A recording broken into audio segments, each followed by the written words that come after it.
John Mnangagwa named the de facto president of Zimbabwe.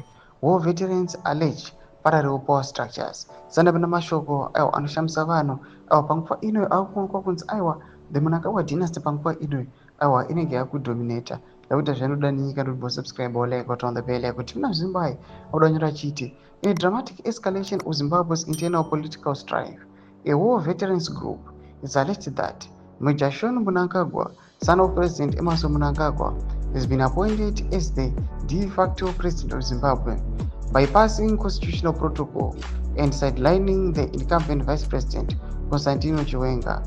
The accusations comes from a newly formed group calling itself the defenders of Vice President Chiwenga and the Constitution of Zimbabwe, England branch, led by self-described war veteran comrade Jakanyika.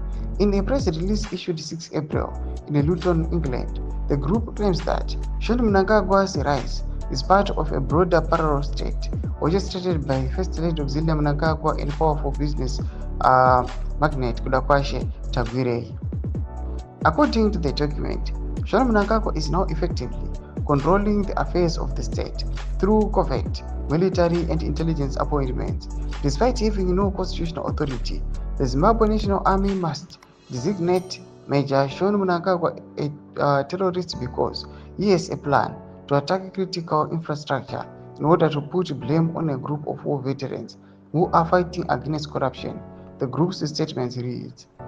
The allegations come amid growing discontent within ZANU-PF's military alignment fractions, many of whom have grown increasingly vocal about what they describe as endemic corruption, economic collapse, and abuse of state power by Mnangagwa family.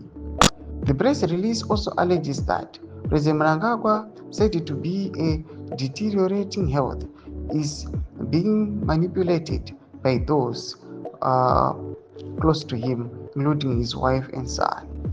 This development marks one of the most significant intra-party challenges to Mnangagwa's leadership since he seized power in 2017 through a military-assisted transition that aligned Robert Mugabe. There has been no official response from the Zimbabwean government or the ZANU-PF at the time of publication. This is a developing story. Tomashukwane akabatira panguva inoi aiwa ari kushamisa vanhu vachiona kuti aiwa John Mnangagwa panguva inoi aiwa achipuwa matomu panapa vanhu vanouya panapa vachikondema vachiti aiwa hakuna zvakadaro zviri kuvhaileta mutemo and the constitution. Tudze mafunguro enyu muri kudi pamusoro pechiitiko chipinda comment section medu. Mudze mafunguro enyu, subscribe or like, chat on the bell icon.